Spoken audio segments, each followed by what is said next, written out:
Hey, welcome to You Had Me at Black. I'm Martina Abraham Zalunga. Mother's Day is coming up, and I've been thinking a lot about my mom. Growing up, almost everything she taught me had a backstory. It was either something she'd heard from my grandma, her mom, which at that point is now a tried and true fact of life, like your siblings are your longest set of friends, or something that she discovered on her personal journey that she wanted to share with me so that I wouldn't have to figure it out on my own, like how to stand up for yourself. For Mother's Day, we wanted to explore the backstories of different things that moms teach their kids. So we asked 11 women, what's a conversation that you had with your mom that you couldn't wait to have with your children? Here are their stories. I want you to breathe all this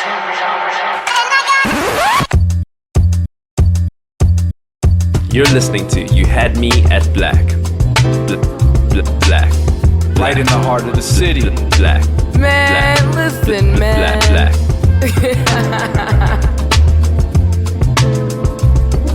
This is You Had Me at Black, and we live, baby.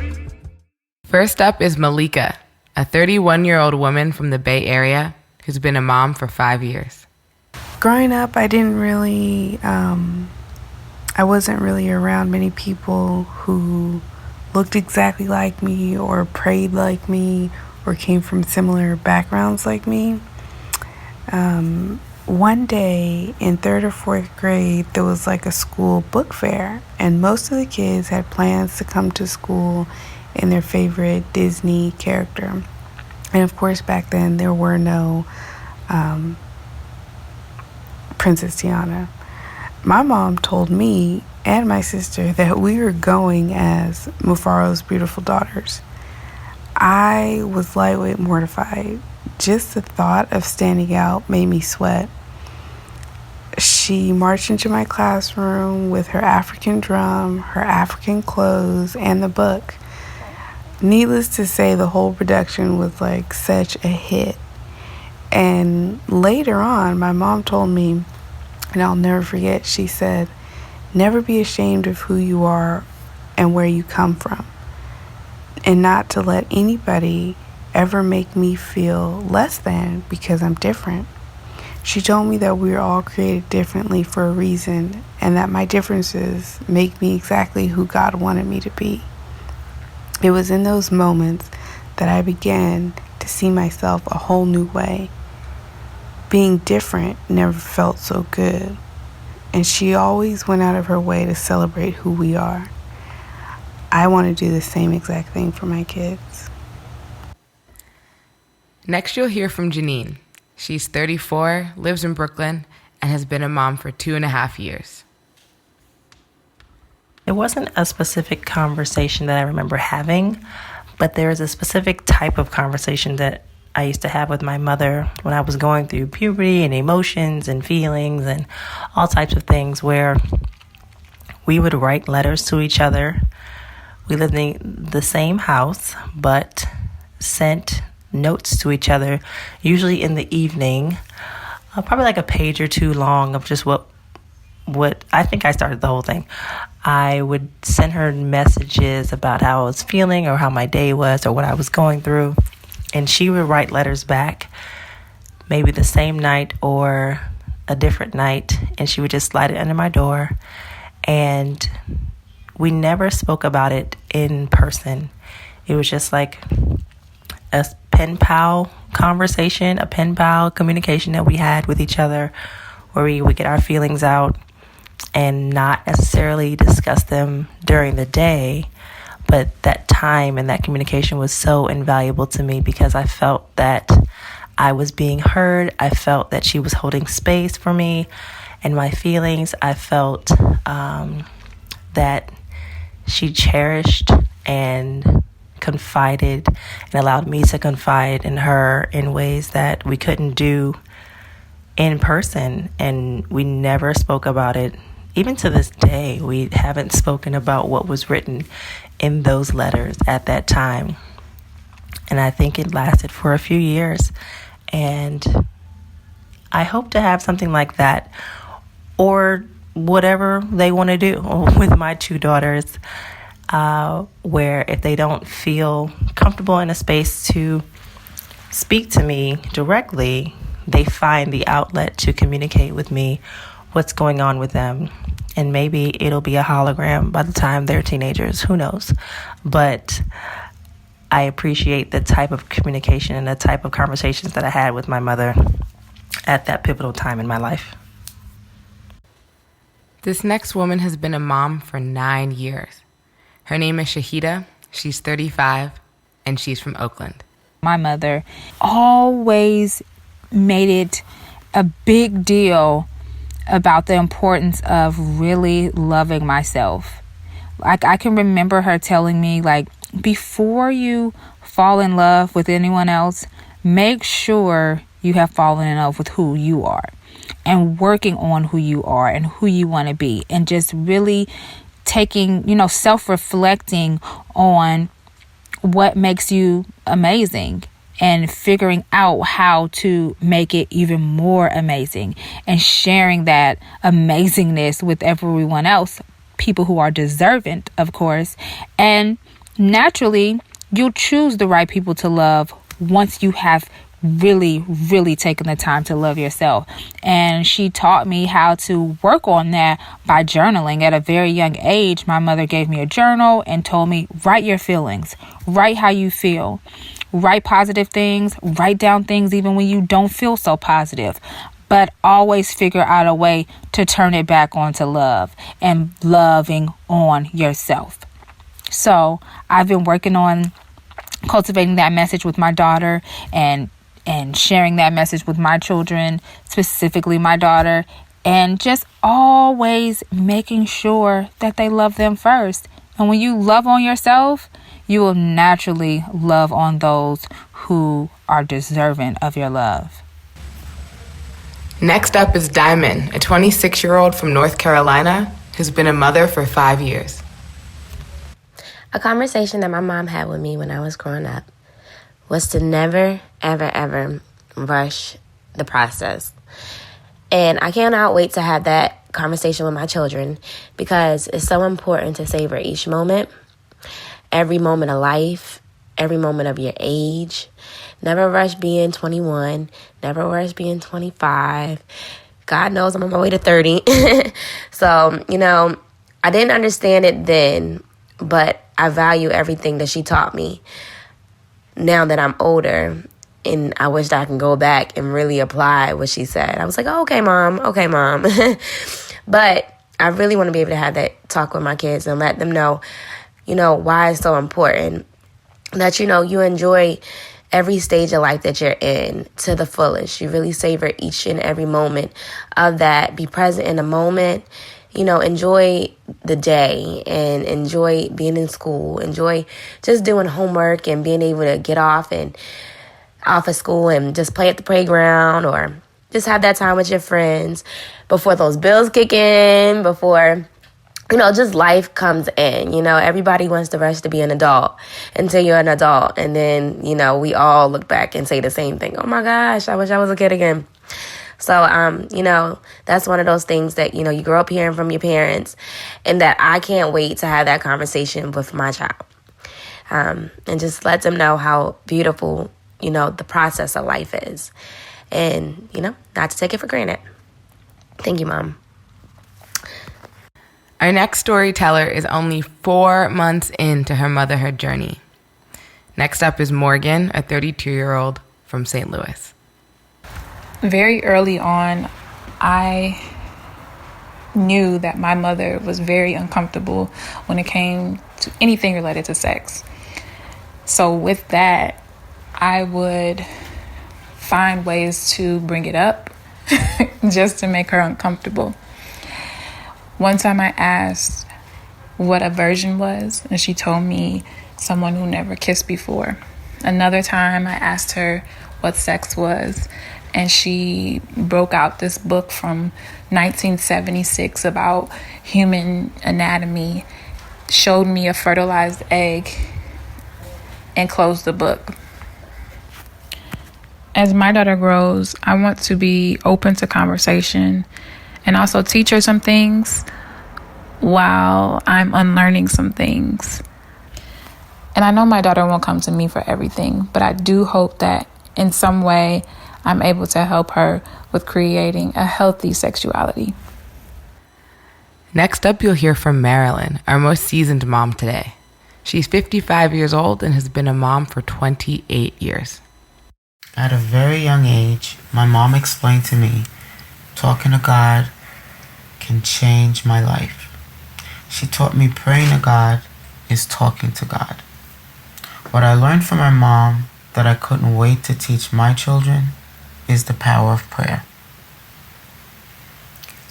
I learned from my mom, you will find strength in praying, you'll find deliverance in praying, you'll find peace in praying. She taught me not only by her daily actions, but by the way she lived her life. God hears every prayer. I lean daily on the teaching from my mom. It was important to me to teach it to my children. Now we'll hear from Kia, a 35-year-old woman in Atlanta who's been a mom for 12 and a half years. A conversation that I can remember having with my mom growing up was making sure that we had dinner made. Like, that was a big thing in my house. We always ate together, and I was the only girl growing up in the house with two brothers, a twin and a younger brother. But the cooking thing was me and her thing for the most part. And she taught me how to wash my meats, how to wash those vegetables, and cook the food, and, you know, made sure we had a good dinner, decent dinner every night. So those are one of the things that I cherished about my childhood, and I do want to pass it on to my kids so that they can be sufficient in their lives. Now we have Laurice from Washington, D.C. She's 29 years old and has been a mom for 7 years. Something my mom talked with me about that I want to talk to my kids about is love, help, and respect. In her house, which means with her 3 kids, these 3 rules had to be abided by. I'm the oldest of the 3 kids, so she gave us love. Me, particularly, I learned her love. And I had to make sure to give my brothers love in a way that moms just couldn't do it. That started a trust relationship with my siblings. Help, whether it was homework, cleaning the house, life situations, we had to make sure that we were there to help no matter what. We're blood, so we need one another. Respect, which is so crucial because you don't want to tear each other down. And respect goes a long way.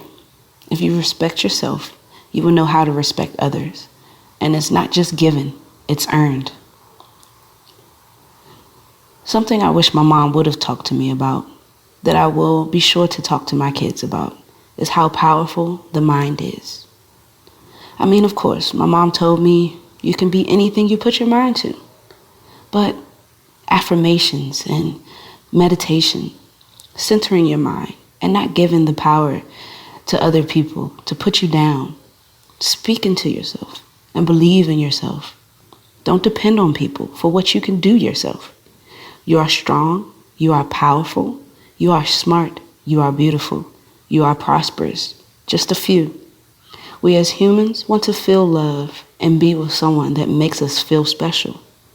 That's only temporary. If you don't know in your mind that you are loved, and you are special. You can add to someone and vice versa, but you can't make someone be what they are not. Next up, we have Taylor, a 38-year-old woman from Oakland who's been a mom for 9 years. There are many conversations that I didn't have with my mom due to different circumstances. My mom actually was not present past the age of 12 for me. So there are a lot of things that I just don't, conversations that just weren't had. But I can definitely remember something that was very present in my childhood life. And that is God. We learned about God and we understood the importance of having a relationship with God and turning to Him for everything. And that was something that I could not wait to share with my daughter because it was something that I knew from a young child. My daughter, who is now 24 years old, this is all past tense for me, but it's still something that's very major in our lives. We have a relationship with God. We turn to him no matter what. And so I'm very grateful that that's something that I have with my mom that I hold very sacred. Even with all of the trials that did come, God was present and he was able to bring things to a peaceful place. We also asked these same women, what's a conversation you didn't have with your mom, and instead something that you discovered on your own that you couldn't wait to share with your children? Here's what they said. You'll hear a new voice. That's Stephanie. She's a 35-year-old woman from San Diego and been a mom for 12 years. I wish my mom had sat me down and told me to be brave and to always do my best and to forgive myself. And I say those things because my earliest memories are of fear, insecurity, and just not meeting up to my expectations or anyone else's. And I was always afraid. Always afraid. And so I never wanted my daughter to feel afraid and to speak and to stand up and try things. So when she was little, when I would take her to the park, I would introduce her to the other little kids, and if they spoke Spanish, then I would teach her to say hola and just little Spanish words that she can say to the other little kids and just be brave and social. And throughout her life, I've just always tried to repeat that. And when 4th grade, she decided, I'm going to run for vice president.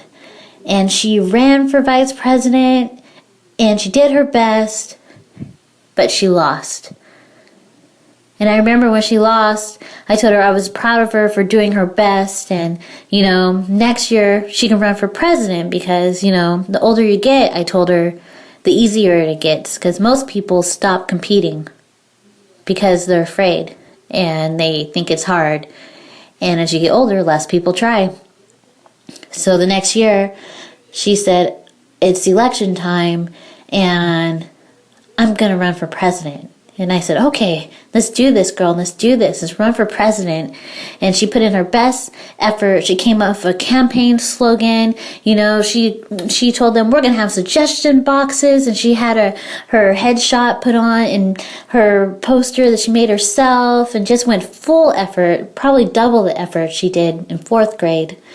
And I remember it was the day of the 2016 elections, and everyone was so sad because Hillary lost.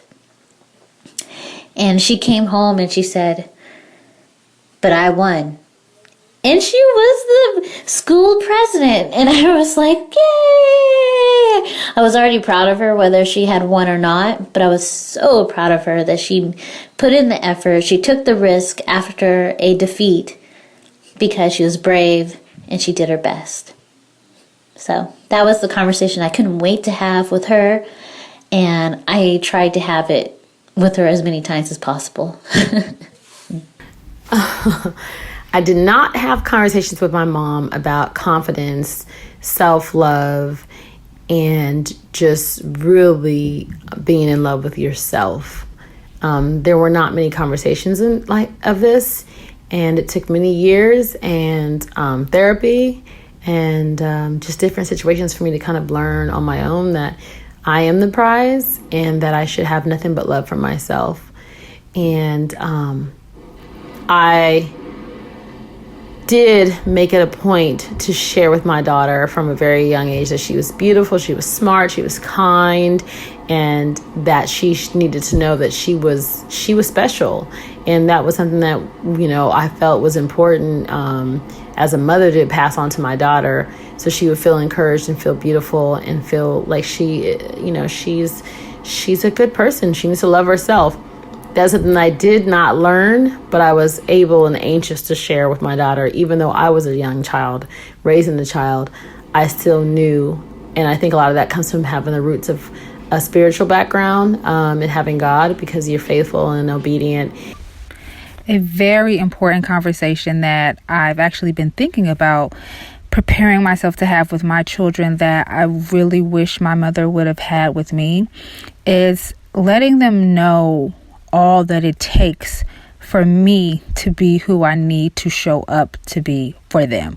So letting them know that me taking care of myself is the only way that I'm able to be a patient mother, a kind mother, and be able to be present to give them what's necessary for them to be healthy children who will grow up into happy, healthy, empathetic, kind humans. And I think that if my mother would have let me know what was necessary for her to show up, then I wouldn't have been so, let's say, judgmental of her if she fell short in some areas. So I think it's important as mothers that we have conversations with our children so they understand what it takes of us, what's necessary for us to pour into ourselves so that we can pour into them and be happy, healthy, parent, children. It's a partnership. Growing up, my mom, she did everything. She raised 6 kids with little to no help. She supported my dad by holding down the house while he traveled for work, like 5 days at a time. The house was always neat. My brothers and sisters were clean and fed. We were well read. Our hair was never a mess. My mother, she graduated college and got her teaching credentials with me on her hip. She literally did it all. While that was great to see, I wish she had told me earlier on that it's okay to ask for help. See, she did all these things without ever reaching a breaking point, or at least that I was aware of. I grew up thinking she was Superwoman and that I'd be just like that. Turns out I am very much like her, doing all the things, except I have reached my own version of a breaking point. And I only have 2 kids. My husband supports me so much, yet it's still a lot. I wish I had a conversation with my mother about not doing it all the time. As a Black woman, I sometimes bear the weight of the world on my shoulders, subconsciously trying to uphold the title of being a strong Black woman. I wish my mom had told me earlier I can be strong and need help, and that I'm allowed to be tired and take breaks. It's just something I really want my daughter to know. You'll hear another new voice. Her name is Kia. She's a 39-year-old woman from Sacramento who's been a mom for 19 years. A conversation that we didn't have too much growing up in my house was about credit. And that's like one thing that I'm adamant about teaching my kids at a very, very early age. Actually, we already started, but I will not let them go through life not realizing that credit is a major part of it. I guess, if she knew better, she would have done better. But me learning from that mistake, I definitely would make that like a priority of teaching my kids about the benefits of having great credit and keeping it. The conversation I couldn't wait to have with my daughter that my mother had with me was almost everything, to be honest. In my household, a child stayed in a child's place, so I didn't really develop a personal relationship and friendship with my mom and had open talks about life or anything religion, love until I was an adult. So when my daughter was young, I took it upon myself to talk about things that I know weren't really talked about in my home when I was a child, and that was almost anything. And then I would even elaborate a little bit more on each subject and go more into details. And now there was the way of the internet, so I would pull up Google Facts or Wikipedias, or we'll go to the library and go more in deep into what we were looking into, just so she can have the proper knowledge in those areas of conversing, and make sure that she was properly equipped to understand different perspectives as well, not just what what she thought it was or what I thought it was, but get other people's opinions on it and see how they felt about it. I think each entity of life in a person has their own perspective, and it's so amazing to tap into that and talk to other people. So I think that any and every conversation that I didn't have, I wanted to have. The conversation I wanted to have with my children that I did not have an opportunity to have with my mom was about sex education. I was 9 years old in the 4th grade when sex education was being taught at my school. Back then, you needed your parents' permission in order to participate in the class during that topic. And my mom didn't sign the papers and I wasn't allowed to participate. But children talk. At the time that I was 9, I believed that babies come out of your mom's stomach by the stomach being cut. So my classmates proceeded to tell me that babies come out of the vagina. I'll never forget that day. I ran home. I'm thinking I'm going to share this monumental news with my mom and that she was wrong and I was going to tell her where babies come from. And I went home and I told her, and she looked at me and she lied. She said for me not to believe my friends and that I was supposed to believe her. At the age of 9 years old, every word my mom spoke, I trusted and believed. So I go back to school and I tell my friends they're lying, it's not true. You can only imagine I was laughed at, made fun of. When I learned that my friends were telling me the truth and my mom had lied to me, I was devastated. It literally changed our relationship for a moment. Lying is never an option. So I vowed that when I was blessed with children, I would never lie to them, that I would talk to them about sex education or any other topic that was uncomfortable, and that I would find the words so they can understand, and that I never wanted my children to look at me the way I looked at my mom. So that's the conversation that I did not have an opportunity to have with my mom that I looked forward to having with my kids. I guess I would say the embarrassing the talk conversation. That talk that we all kind of like dread having with our parents.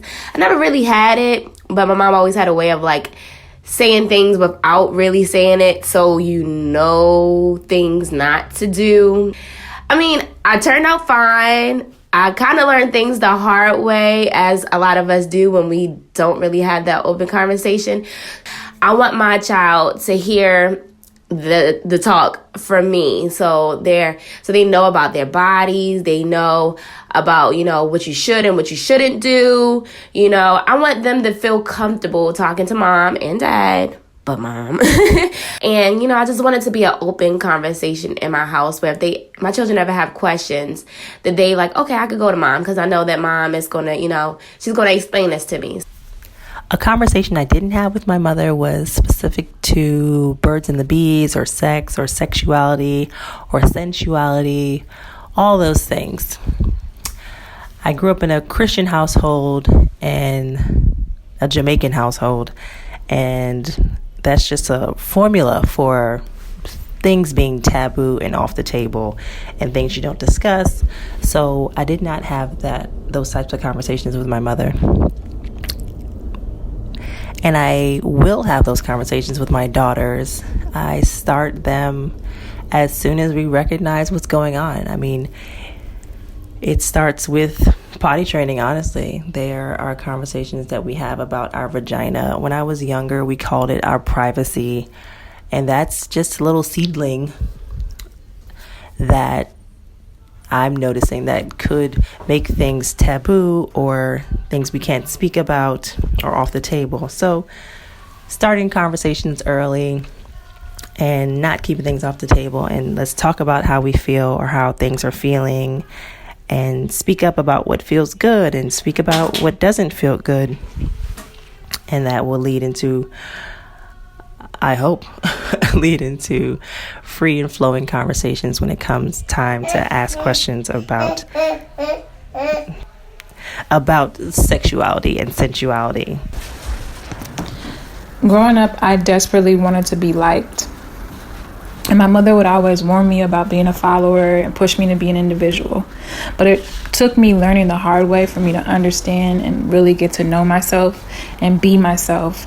And then much later down the line, love who I had become. And now that I kind of understand what she was trying to teach me and how it positively impacted the way that I've navigated my life as a Black woman, I'm looking forward to starting those self-love lessons young with my daughter. This episode is a 2-part reflection on Black motherhood produced by You Had Me at Black and CultTV, an interactive talk show where culture connects. To experience more reflections from Black moms, go to youhadmeatblack.com/Mother's Day 18. Happy Mother's Day! And happy Mother's Day. Wishing all you mothers in the world a happy Mother's Day. And you had me at Black. Thanks for listening to You Had Me at Black. If you like what you just heard, subscribe on Apple Podcasts and leave a review. Open your phone. I'm not getting off until you open your phone and leave us a review. You listening to You Had Me at Black.